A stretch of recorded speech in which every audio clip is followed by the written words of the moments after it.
Hi, this is the 7th edition of the News Roundup for ACH.com. Thanks for tuning in, and here are last week's noteworthy topics. Number 1, Kamala Harris's stepdaughter helped raise $8 million for Gaza civilians caught in the middle of the Israeli-Hamas conflict, while the Biden administration pushes billions of dollars for the state of Israel.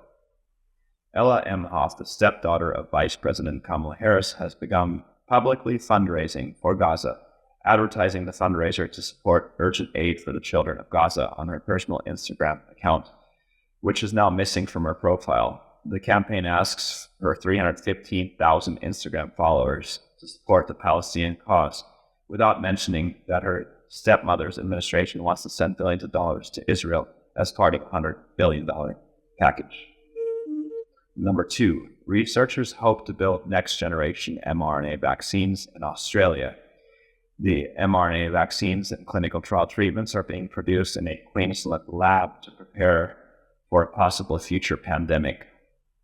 The University of Queensland said the demand for mRNA continues to grow, and work is already underway in the lab. The researchers see this lab as an important step in the preparing for pandemics and capturing the economic growth of the mRNA industry. The mRNA producing laboratory is known as the BASE facility, Australia's leading provider of mRNA for research and pilot studies. The researchers plan to use the mRNA produced at the facility in phase 1 clinical trials in 2024.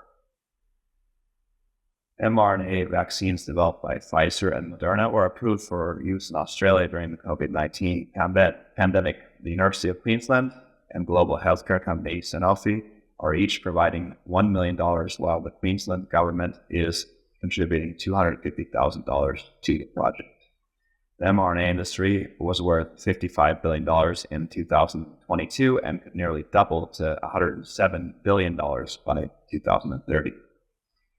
Number 3, a nationwide outage by Opus, Australia's second largest telecommunications provider, has left thousands of businesses and local authorities unable to process cash payments. Cafes, councils, bowling alleys, and hotels were among those affected by Australia's nationwide Opus Blackout, which affected an estimated 10 million customers and 40,000 businesses. Opus mobile data and internet services were down for hours on November 8th, affecting mobile services and electronic funds transfer at the point-of-sale machines. Smartphones were rendered almost useless as calls could not be made and apps could not be accessed unless connected to a local Wi-Fi hotspot. The Central Government Council in New South Wales was unable to process payments or take calls due to the outage. Senator Malcolm Roberts warned that going completely cashless could have national security implications.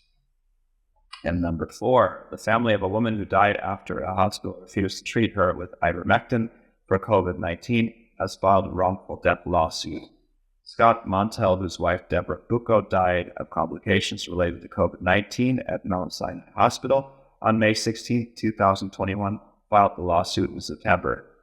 He claims the hospital refused to administer the ivermectin prescribed by her doctor. Montel claims the refusal contributed to her death. According to the lawsuit, Montel researched possible alternative treatments and read several news stories about patients with severe COVID-19 who had been successfully treated with ivermectin. Despite her initial improvement after receiving the court-ordered medication, the hospital's subsequent decision to discontinue treatment caused her health to rapidly deteriorate, according to the complaint. Montel's attorney, Steve Warshawski, says the hospital's denial of court-ordered treatment, especially given the patient's initial improvement, was against the patient's best interests and the integrity of the doctor-patient relationship.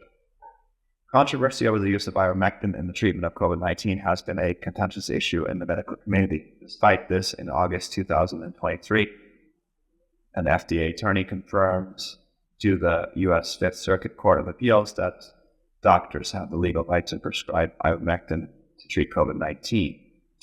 Number 5,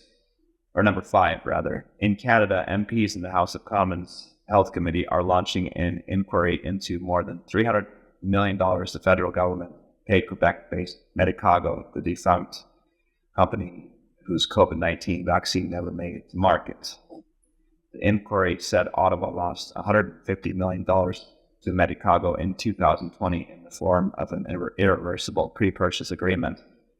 The government then spent another $173 million on Medicago in 2022 to develop a vaccine for COVID-19 and build the company's Quebec City manufacturing plant. Thanks for listening. See you again next week.